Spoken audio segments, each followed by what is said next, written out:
მოგესალმებით, მეტრონომის სტუმარია, პოლიტიკოსი პაატა მანჯგალაძე. გამარჯობა ბატონო პაატა, მადლობა მობრძანებისთვის.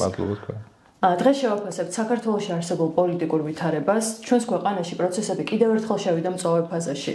ბოლო კვირებში ვნახეთ ოპოზიციური ლიდერების დაკავება და ეს ყველაფერი ხდება დაძაბულობის, უწყვეტი პროტესტის და საერთაშორისო ყურადღების ფონზე. რომ ახსნათ, რეალურად რას ვადევნებთ ახლა თვალს? და რატომ აკავებენ პოლიტიკოსებს და რას ნიშნავს ეს ქვეყნის დემოკრატიისთვის? მადლობა მოწვევისთვის. პირველ რიგში მივესალმები ჩვენს მაყურებელს. რომ ავიღოთ ავტოკრატიების ისტორიათან ბოლო პერიოდის განსაკუთრებით, ხო? ყველა ავტოკრატია არანაირი ორიგინალურობა, განსაკუთრებულობა ამაში არ არის. ყველა ავტოკრატია ნამდვილად ასე იქცევა, როცა გძნობს სისუსტეს, როცა გძნობს, რომ ხალხის მხარდაჭერა არ აქვს, როცა გძნობს, რომ ლეგიტიმაციის პრობლემა აქვს. ცდილობს რომ ძალით შეინარჩუნოს ძალაუფლება. ის რაც დიდი სურათი დავინახოთ, ის რაც მედიასთან დაკავშირებით ხდება, პოლიტიკოსებთან დაკავშირებით, არასამთავრობო ორგანიზაციებთან დაკავშირებით, ჟურნალისტებთან, ახალგაზრდებთან, ეს ერთი ჯაჭვია. რეჟიმი ცდილობს რომ ვინც ეღობება ამ მტკიცების გზაზე, ყველას ხერხი და საშუალება გადაკეთოს. რატო არ აკეთებდა ამას 5 წლის წინ? იმიტომ რომ ამის პრობლემა არ ედგა. ასე ვთქვათ, ისეთ უკმარისობას არ განიცდიდა ამ ლეგიტიმაციის ჟანგბადის. ანუ ახლა მოუწია რომ ეს ეხლა მოუწია, კი, ეხლა მოუწია, იმიტომ რომ არჩევნების შემდეგ აბსოლუტურად შეიცვალა რეალობა. არავინ არ შევიდა, თუნდაც 45 დაუწერეს, ხო, ოპოზიციას დაგვიწერეს. არავინ არ შევიდა იმ პარლამენტში, არიან მარტო, გააქვთ ლეგიტიმაციის პრობლემა, ქვეყნის შიგნით, ქვეყნის გარეთ პროტესტი ვერ გააჩერეს, მაინც იკრიბება ადამიანები. არავინ სერიოზულად არ აღიქვავს ევროპაში, არავინ ხელს არ ართმევს, რა ვიცი, ირანში დადიოდნენ და კიდე რამდენიმე ქვეყანაში იქაც ვეღარ დადიან, რა ქნან ახლა, ხო? ამიტომ შენ ლაპარაკობ სიმართლეს და რომ ეღობები ამ საქართველოს დატყვევების და საქართველოს, ასე ვთქვათ, დამონების გზაზე, პირველ რიგში წინ ვინც არიან, იმ ადამიანებს აკავებენ ამ მოაჩიეს ლიდერები, მაგრამ ეს არ ნიშნავს, რომ ჩვენ რატო არ ვართ აკავებული, იმიტომ რომ ჯერ სხვა იყო ჩვენზე წინ, ხო? ამიტომ თორე ყველას ვინცაც შეხედავენ და ჩათვლიან საჭიროდ თუ ხელს შემოუშვებთ და შევეგუებთ. ანუ გაგრძელდება და ყველას არა, ავტოკრატიას აქ აი სპირალის ეფექტს ეძახიან ამას, რომ დანაშაულს უჩადიხარ რაღაცას და ძალადობ. ის რო გადაფარო, მე უფრო დიდი დანაშაულის ჩადენა გიწევს, მე კიდე უფრო დიდის, მე არ სრულდება ეს დანაშაული. ხარისხი გაიზრდება. ხაიზდება, რა თქმა უნდა, უბრალოდ სადღაცა წყდება. ეს არის დამოკიდებული ადამიანებზე. ავტოკრატია რაზეა დამფუძნებული, რომ ბევრი ვიღაცები ემორჩილებიან ჯერ კიდევ მის ბრძანებას, მაგრამ თუ ბევრი უმრავლესობა ადამიანი არ ჩამოუშვებს ხელს და თავის თავში იპოვის ძალას, ბუნებრივია რომ ეშინი ადამიანს, ხო, რეჟიმია აკავებს, აჯარიმებს, ეშინი ადამიანს, ბუნებრივია ეს, არა ამაში განსაკუთრებული არაფერი არ არის. მაგრამ თუ იპოვით ძალას, ამას არ ჭირდება გმირობა და თავდადება, რომ ასეთ მარტივი რამე ვქნათ, რომ მოდი არ მემორჩილები, არას ვეუბნები, ჩემ თავში პოულობ ძალას, არას ვეუბნები პროპაგანდაში მონაწილეობაზე, არას ვეუბნები თავის დახრაზე, არას ვეუბნები თუნდაც სოციალურ მედიაში არ უწონებ და მივდივარ არჩევნებზე და ვეუბნები არას, რეჟიმი სრულდება. აი ეს არის ჩვენ მოლოდინი არის, რომ აი მიჩვეული ვართ, ხო, ეს რა ვიცი, საბჭოთადან გამოყვა თუ რა პერიოდისა, არ ვიცი, კვლევა არ მიწარმოებია. სულ გვინდა რომ ვიღაცა სხვამ გააკეთოს. ლიდერმა, აი ლიდერები არ ვარგა, იყო ლაპარაკი, ხო? და რას ვეჭით ამ ლიდერებს არსეთი არსად არ გაგწეულა. დარჩნენ ბოლომდე ხალხთან ერთად, ეხლა დააკავეს ციხეში არიან ზოგი მაინც იძახის, რომ ლიდერები არ ციხეში რომ იდის ადამიანი დასაფასებელია, ხო? ჯობდა რომ გაგვემარჯვა, ციხე არ ყოფილიყო, მაგრამ ზოგჯერ თავისუფლების გზა ციხეზეც გადის. ბუნებრივი ავტოკრატიის პირობებში. ბევრი ადამიანი ითქუნება ამის გამო, ესეც ლოგიკურია, მაგრამ ზოგი ამბობს, რომ ეს არის ძალის კონცენტრაცია და ძალის ნიშანი. არა, ეს არის აი ჩვენ ცხოვრებაში როგორ ვართ ვის ვაქცევთ განსაკუთრებულ ყურადღებას, ხო? ვინც აწუხებს, ვის მიმართაც რაღაც დისკომფორტი გვაქვს, თუ არა, ვისაც ნაკლებ საფრთხეთა პრობლემა თვლით იმაზე, ხო, ღონისძიებების და გატარება არ გვიწევს დამატებით, მაგრამ აი როცა რაღაცა სუსტად გძნობ თავს და კარგად ვერ გძნობ თავს, მე გვიწევს რაღაცა ქმედებების გაკეთება. ისია რეჟიმიც. ამიტომ და ეს სპირალი ივანიშვილის საბოლოოდ მე არ ვიცი ახლა მის ჯანმრთელობის მდგომარეობა როგორია, ცუდად არ ვამბობ. სიკურდოვარებას გულისხმობ პოლიტიკოსი არ არის და არ ვიცი როგორ იღებს გადაწყვეტილებებს. კიდე უფრო დამძიმდება მის მდგომარეობა გაწმუნებთ. უბრალოდ ეს კარგი დაშვება არ არის ჩვენთვის, ჩვენი გამოსავალი არის ერთიანობა. აი ხალხი საზოგადოება როგორც ერი უნდა შევიკრათ და უნდა ვიყოთ ერთიანები. ახლა არ არის პარტიული ვიწრო პარტიული პოლიტიკის დრო. დეც მივალთ. თუ ქვეყანა ამ მიმართულებით განაგრძოს სვლა, რა მოცემულობას მივიღებთ? მოცემულობას ნახეთ, მოცემულობა სწორი კითხვა არის მოცემულობა. ავიღოთ ორი მოცემულობა. ეხლა როცა არჩევნები გააყალბეს და მარტოდ მიისაკუთრეს ძალაუფლება მიიტაცეს და რომ არჩევნები არ გაყალბებული იყო და 45-ის ნაცვლად ის შედეგი დაწერილი იყო, რაც ხალხმა გამოხატა, ხო? რა იქნებოდა? ეხლა ჩვენ 9 პუნქტიან პირობა შესრულებული გვექნებოდა, თქვენც ხო ჯერათ ამის 9 პირობა არაფერი არ არის იქ გასაკუთრებული შევასრულებდით და ეხლა გუშინ კი და გუშინ წინ განხილვები კი არ იქნებოდა იმაზე, რომ მოდი ახალი სანქციები დაუწესოთ საქართველოს და მოდი უვიზო ხო არ გავაუქმოთ რეჟიმის გამო. ამაზე კი არ იქნებოდა მსჯელობა, ეხლა ლაპარაკი იქნებოდა, რომ მოდი კიდე ევროპული რასიკეთეებით ისარგებლოს საქართველოს, რომ ახალი ტრანში მივუწევთ, ახალი 3 მილიარდი გამოვყოთ, 2 მილიარდი როგორც მოლდოვეთს გამოუყვეს. აი აქ ვიქნებოდით ეხლა ჩვენ და ეხლა ვართ ხიფათის წინაშე. თან ევროპა მარტო კარგი ცხოვრებასთან ხო არა, მარტო კარგი და კომფორტი ხო არ არის, ევროპა ასევე უსაფრთხოებაც არის. ქართული ოცნების პროპაგანდა იყო, რომ მშვიდობას ვიცავთ რა. რა მშვიდობას იცავს ირანის გზით და რუსეთის გზით დაცული მშვიდობა ბუნებაში არ არსებობს. არ შეიძლება ავტოკრატიაში დაიცვა ადამიანის უფლება. ადამიანი იყოს მშვიდად, ადამიანი იყოს დაცული. ავტოკრატია არსებობს იმისთვის, რომ თვითონ წყვეტს. შენ იქნები დაცული თუ არა, დაგიჭერს თუ არა, გადარჩები თუ არა, რა ჩაიცვა იმასაც კი ირანში ისინი წყვეტენ, ხო? რაღაცა გაუგებარი ხალხი, ხო? ესეთ ქვეყანა გვინდა ჩვენ, რომ ბიძინა ივანიშვილი. კიდე ბევრი საერთოა ამის წინ ვილაპარაკეთ მედიასთან, რომ რა საერთოა ირანსა და რატო ირანი. აი ნახეთ, იქაც ხო სულიერი ლიდერი ყავთ, რომელიც არავის არ აურჩევია. აი ბიძინა არის ქართული ოცნებისთვის დაახლოებით იგივე აიათოლა. აი დავფიქრეთ, აი არ არის ბიძინა ივანიშვილი აიათოლა, რასაც რამდენად თანამდებობა არ უკავია ოფიციალური ის სულიერი ლიდერი არის, იქაც უზენაეს ლიდერი, ესეც ხოცების უზენაეს ლიდერი არის, რასაც ეს ამბობს ყველა ემორჩილება. აი საერთოდ ეგ არის. ჩვენ რა გვინდა, რომ უზენაესის მსახურები ვიყოთ და ბიძინას თელი სისტემა, თელი სახელმწიფო ბიძინაზე მუშაობდეს და ამას რო ვეუბნები, სად არის მტკიცებულება, უცებ იციან კითხვა.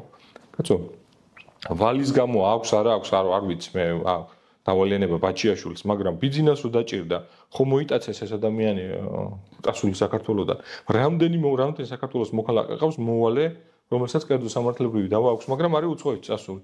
ვინმე მოუტაცებიათ და ჩამოუყვანიათ სპეციალური რეისით არავინ. ბიძინასი რატო ჩამოიყვანეს მოვალე? იმიტომ რომ ბიძინას გამოხდება ეს ყველაფერი, ხო?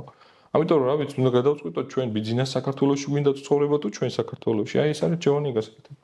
ოპოზიციაში მიმდინარე პროცესებზეც რომ ვისაუბროთ, გაქვთ თუ არა სხვა პარტიებთან კომუნიკაცია და რამდენად შეუძლია და აქვს ოპოზიციას რესურსი, რომ კონსოლიდირებულად იმოქმედონ? ხშირად ხალხისთვის გაუგებარია ხოლმე ოპოზიციური პარტიების მიზნები. შეგვიძლია, ასე ვთქვათ, ყოველდღიური შეხება გვაქვს ოპოზიციის წარმომადგენლებთან, ლიდერებთან, ქონდა სანამ დააკავებდნენ, რა ვიცი, გიორგი ვაშაძეც, რა ვიცი. ნებისმიერი ლიდერი ახლა ბოლო პერიოდში ისეთი აბსურდული ბრალდებით არის დაკავებული. არც ვიცი ამას რა ქვია, ეს სიგიჟე გასაგებია, მაგრამ ალბათ ასე აკავებდნენ ნაცისტურ გერმანიაში რაღაცა კანონის მუხლით, ან რომ ვამბობთ კომუნისტების ბოლშევიკების პერიოდზე, ალბათ ასე სიგიჟით აკავებდნენ ადამიანებს. აი მარტივ რამეს ვიტყვი, ამას არ ჭირდება იურისტობა. მოდი არ გავხადოთ სადაო არჩევნების შედეგი, თქვათ, ვიღაცას ჯერა, ვიღაცას არ ჯერა. აი კონსტიტუციაში რო გვიწერია, რომ საგამოძიებო კომისია უნდა შეიძლება შეიქმნას იმ შემთხვევაში, თუ ოპოზიციიდან არის ნახევარი მაინც. პარლამენტში ოპოზიცია არ არის. აი როგორ შეიძლება ოპოზიციური მანდატით, თუ ანუ ხალხის მანდატით არ შესულმა ადამიანმა შექმნა საგამოძიებო კომისია, ადგნენ და მოიფიქრეს, რომ ქართული ოცნება გაიყო და ნაწილი მოთქვა, რომ მე ვარ ოპოზიცია. აი ვეუბნები მოსამართლესაც, ვეუბნებოდი, რავი, წულუკიანსაც უთვლიდით, რავი, ყველას, რომ ვინ არის ოპოზიცია ამ კომისიაში სახელი და გვარი გითხარი, ერთი მათ წინააღმდეგი გადაწყვეტილება ან მათი მიერ კრიტიკა ხელისუფლების ოპოზიცია რას ნიშნავს, რაღაცაში განსხვავებული აზრი. გააქვთ არა? და მე ჩდება კითხვა, ისეთი ფორმალური პასუხი აქვს, რომ აი ნაცისტური, რომ კანონის წინაშე ყველა თანასწორი უნდა იყოს. გასაგებია, კაცო, კანონის წინაშე გვინდა რომ მე თანასწორი ვიყო და ეს კანონი კონსტიტუცია, რომელიც ამბობს, რომ თუ ოპოზიცია არ არის, არ შეიძლება საგამოძიებო კომისიის შექმნა, ამის საფუძველზე როგორ მიჭერ? ეს ხო უსინდისობაა ამის თქმა. აი მე ვეუბნები, აი როგორი საგამოძიებო კომისიაშიც ოპოზიცია გყავთ. ვითომ? აი ასეთი სინდისიერია თქვენი სასამართლოს, თქვენი გადაწყვეტილებას და თქვენი მშავრიც. ეგრე არ არის. თუ ოპოზიცია არ არის შიგნით და არც ერთი ოპოზიცია არ არის, საერთოდ ერთპარტიულია პარლამენტი. აი რანაირად შეიძლება საგამოძიებო კომისიის საფუძველზე დააკავოს ლიდერები. კი ვლაპარაკობთ ამ საკითხებზე ჩვენ, მაგრამ ამ კიდევ უფრო გვანახა და გვიბიძგა, რომ ერთიანობა უფრო მნიშვნელოვანი არის. კიდევ ერთხელ დავწმუნდით რა. ოპოზიციურ პარტიებში. კიდევ ერთხელ, კი ბატონო, კი. რომ გაერთიანდეთ. რესურსი გაერთიანების, რა ვიცი, ქართული ოცნება მისით გაერთიანებს. ეხლა თუ ჩვენ არ გვეხება, ჩვენ არ გვეხება სტრატეგიას და გიორგი ვაშაძეს ნაკლებად ეხება, ჩვენ ყველაფერს ვაკეთებთ სალომ ზურაბიშვილის ფორმატში, პაატა ბურჯულაძესთან 26 მაისის ჯგუფია იმ ფორმატში. კიდე ბევრ ფორმატებში ვართ და ყველაფერს ვაკეთებთ, რომ გახარიას ჯგუფი არ ვიცი, ასიჟავს საერთო ჯამში, მაგრამ ლელო, ახლები, ნაციონალური მოძრაობა, კიდე სხვა პარტიები, შემავალ პარტიები, ყველა ერთად ვიყოთ, იმიტომ რომ ეს როცა უსამართლობა არის, არ არსებობს უსამართლობა ლელოსი, უსამართლობა სტრატეგიის, უსამართლობა ახლების წინააღმდეგ, ეს ყველა წინააღმდეგ და არ არსებობს უსამართლობა პარტიების წინააღმდეგ და ლიდერების წინააღმდეგ. არავინ არ იფიქროს, რომ დღეს ჩვენ რასაც ვხედავთ უსამართლობას, ამ უსამართლობის, ასე ვთქვათ, ურემი სხვასთან არ მივა. ყველასთან მივა, თუ ჩვენ აი პრინციპია ცხოვრების, აი მაგალითად ხშირად ვამბობ, დაუტრიალდა ბევრს, აი მიხეილ სააკაშვილის ზოგს უჭირდა თქმა, რომ არ არის სამართლიან სასამართლო და არ იყო რაღაცა პოპულარული, ხო? მაგალითად გახარიას ჯგუფი ყოველთვის რაღაცა ქილიკურად იცინოდა ამ საკითხზე. მაგრამ დღეს რო გახარიას დაუდგა იგივე საკითხი, იგივე არგუმენტებს ხო იყენებენ, რატო არ არის საქართველოში გახარია და შეიძლება რატო არ ჩამოვიდეს, იმიტომ რომ არ არის სამართლიანი სასამართლო და თუ მიშასთვის, თუ გახარიასთვის არ არის სამართლიანი სასამართლო, ხო მიშასთვისაც არ არის სამართლიანი სასამართლო. ანუ ორმაგი სტანდარტი არ უნდა გქონდეს, ანუ ვინ მოგწონს, ვინ არ მოგწონს, ამას არ აქვს მნიშვნელობა. აი ჩემი მტერი როცა იყოს ოპონენტი, თუ მას ეკცევიან უსამართლო, ჩემი როგორც სინდისიერი პოლიტიკოსის ვალდებულება არის ამაზე ამოვიღო ხმა. და არა მარტო პოლიტიკოსის, მოქალაქის ვალდებულებაც არის. მე საერთოდ არ მესმის ადამიანი ასეთ ვითარებაში დღეს რომ ამბობს, რომ მე აპოლიტიკური ვარ, არ ვერევ. რა შეარერევე, კაცო? საქართველოს რო დაიცალა ქართველებისგან მილიონი კაცია წასული ბოლო 13 წელიწადში არ გაინტერესებს. 250,000 ბავშვი შიმშილობს, არ გაინტერესებს. შობადობა შემცირებული არ გაინტერესებს, გარდაცვალება უფრო მეტი არ გაინტერესებს. ხალხი ღარიბდება და ეს მილიონებს აკეთებს ეს კორუმპირებული სისტემა არ გაინტერესებს. აბა პოლიტიკა რა არის მეტი?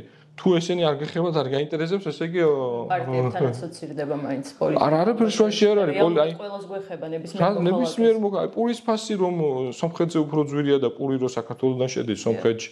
როგორ არ გაინტერესებს, ანუ ელემენტარული საწვავი როგორ შეიძლება სომხეთში იყოს უფრო იაფი ვიდრე საქართველოში, რატო?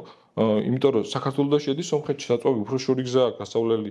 საბაჟოზე რო გადმოდის საქართველოში, მერე უფრო შორს მიაქვთ ერევანში და იქ უფრო იაფი როგორ არის ვიდრე თბილისში საწვავი. ხო, ეს ხო კორუფცია და არ მაინტერესებს, ანუ არ გაინტერესებს და გძარცვავენ და იყავენ, რა.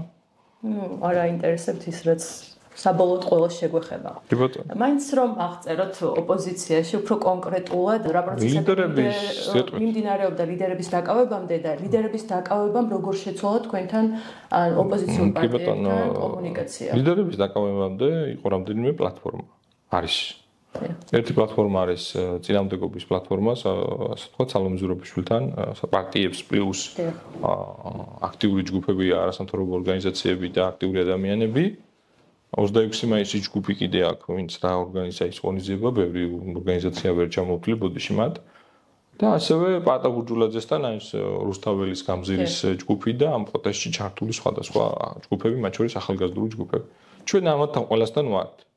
აქ იყო გამყოფი, უნდა ვთქვა, თავარი საკითხი ლელოსა და ახლებს შორის არ არის დასამალი. არჩევნების საკითხი, თვითმმართველობის არჩევნების საკითხი. თუ ჩვენ არ გვეცოდინება დაახლოებით ესეთ ფორმულება იყო რას აპირებს ლელო თვითმმართველობის არჩევნებზე, მაშინ ჩვენ მერთობაში ვერ ვიქნებით ასეთ პროცესში. ესეთი იყო პასუხი. პასუხი ლელო ამბობს, რომ ამაზე დისკუსია უნდა გაიხსნას, შეიძლება თბილისი გამოვტაცოთ, არ გამოვტაცოთ. ჰიპოთეზაა, შეიძლება მართლა ჯერათ ადამიანებს. ჩვენი პოზიცია რა თქმა უნდა არის უფრო რომ აქტიურ წინააღმდეგობაში ვიყოთ და არჩევნებით არ უნდა გაუправოთ ლეგიტიმაცია ხელახლა რეჟიმს, იმიტომ რომ ასე გამოიყენებს. კი არაფერ შუაში არ არის თვითმმართველობა საპარლამენტოსთან, მაგრამ ასე მოხდება ამის გამოყენება, ჩვენ ამას ვამბობდით, მაგრამ არ ვემხრობით ხის პოზიციებს, იმიტომ რომ რეჟიმს არც ის უნდა სინამდვილეში რომ ყველა ერთად დავირაზმოთ და არჩევნებზე გავიდეთ და არც ის უნდა რომ ყველა ერთად დავრჩეთ ერთ პოზიციაზე და აქტიურ წინააღმდეგობაში ვიყო. რეჟიმს უნდა რომ ზუსტად როგორც არის გაყოფილი ნახევარზე ხარიები და ხო და ახლალი ნაციონალური მოძრაობა და ეს ჩვენ ჯგუფი სტრატეგია და ასე შემდეგ და ჩვენ შორის იყოს გაუთავებელი ჯგუფი გინკლაობა ერთმანეთის ლანძღვა იმ დონეზე რომ ბიძინა ივანიშვილისთვის ვერ მოვიცალოთ და არ დავსვათ კითხვები რომ რატომ არის დაბლოკილი ევროპული გზა, რატომ ძარცვავთ ხალხს და ასე შემდეგ.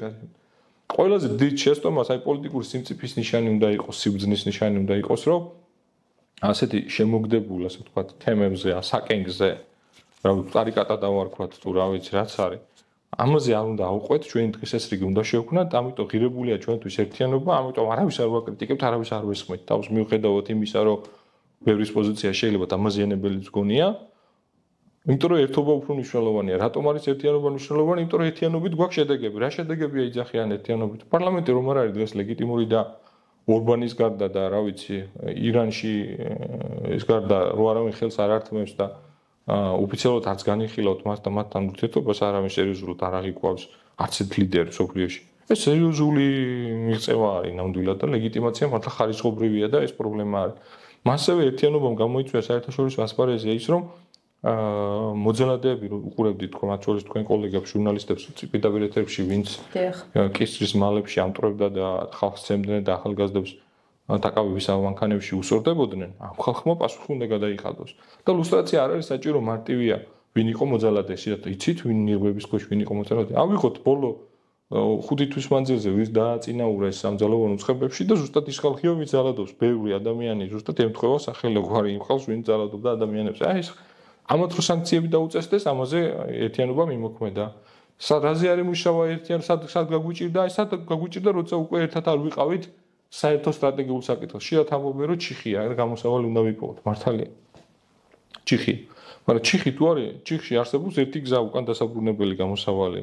არ შეიძლება იყოს 5 სხვადასხვა გზა და ჩვენ რატო არ მოყვება შეიძლება არის რამდენი ადამიანი რა 200,000 კაცი გამოდიოდა რას არ მოყვება ჩვენ კი არ მოყვება ჩვენთვის კი არ უნდა იყოს ან ლიდერისთვის საქართველოსთვის უნდა გამოვიდეს იქ რო თქვა 1000 კაცია დღეს აქციაზე ეს არ ნიშნავს რომ ის 150,000 ქართული ოცნების მხარეს გადავიდა ვინც თბილისში გამოდიოდა რაიონების დახმარების გარეშე ის ხალხი ისევე ასე ვთქვათ პროტესტშია უბრალოდ აქტიური პროტესტში არ არის და არ გამოდის რუსთაველზე მაგრამ ჩვენ თუ შევქმნით დღის ეს რიგს და ლიდერების დაკავება მაჩვენა რომ ბოლომდე ბრძოლისთვის მზად არიან ლიდერები მაშინ ადამიანებიც ირწმუნებს რომ არანაირ თამაშს და გარიგებას არ აქვს ადგილი ბოლომდე ბრძოლისთვის მზად ვარ და მე ის ხალხი ისევ დაუბრუნდება და ისევ მოვა ბრძოლაში მანამდე კი დამკვირვებლის რეჟიმშია ბევრი ადამიანი ვაღიაროთ იმიტომ რომ არ არსებობს პრაქტიკა რომ ემოციური ფონი და ეს გამოსვლა ქუჩაში და ეს რაღაცა აქტიური ფაზა გაგრძელდეს 200 დღე. არ არსებობს ეგეთ.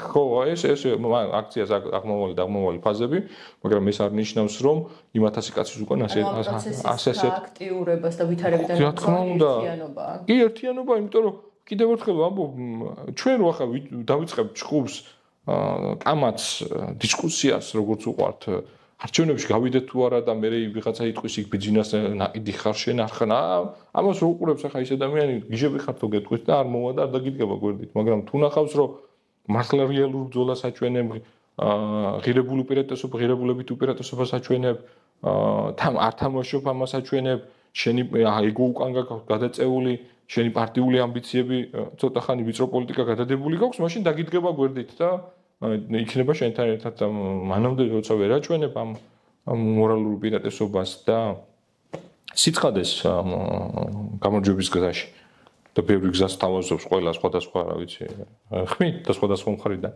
მაშინ დაბნეული ადამიანი და ბუნებრივია მის დაბნეულობას აკახსნა გასაგებია რა უნდა გავაკეთოთ მაგრამ რამდენად მივყვებით იმ ნაბიჯებს რაც უნდა გავაკეთოთ მეგონი შანსს არ გვიტოვებენ ოპოზიციის და საზოგადოების პასუხისმგებლობა ამ პროცესში შანსს არ გვიტოვებენ მე მგონი რა ვიცი ამას წინ თქვი რომ თუ არ გავერთიანდებით ახლა მოგვიწევს გაერთიანება ციხეში შიგნით რუსთავში იქნება ყველა ერთად ეს ლიდერები და რა ვიცი საზოგადოებაზეც ბევრია დამოკიდებული მე ჩემი პოზიცია არის აი რომ ვისწავლე ეს პროცესი და რომ ვაკვირდები ინდივიდუალურ გმირობას დიდი ძალა და მაგალითი აქვს მაგრამ ერთი მერცხალი ვერ მოიყვანს გაზაფხულს არ არის თანამედროვე მსოფლიო ისეთი თანამედროვე მსოფლიო არის მაინც ხალხის მოქალაქის ერების პასუხისმგებლობაზე აგებული სისტემა და ჩვენ არ გვჭირდება ბელადები ბევრი ადამიანი როცა ვიტყვით რომ არა საკმარისია მაშინ დასრულდება რეჟიმი ეს არის ეს თქვენ მკითხეთ რა უნდა გააკეთოს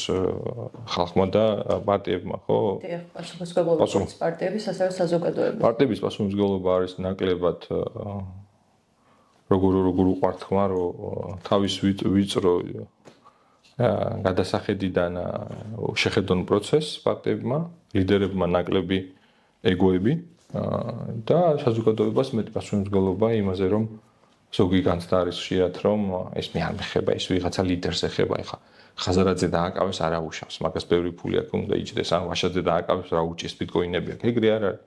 ვაშაძეც, ხაზარაძეც და ეს ხალხი არ დაუკავებიათ, იმიტომ რომ დანაშაული ჩაიდინეს, ან იმიტომ რომ კარგად ცხოვრობენ, ხო? ეს დააკავეს იმიტომ რომ რეჟიმს ეხუბებოდა იმ გზაზე, რაც ჩაფიქრებული აქვს და რა აქვს ჩაფიქრებული.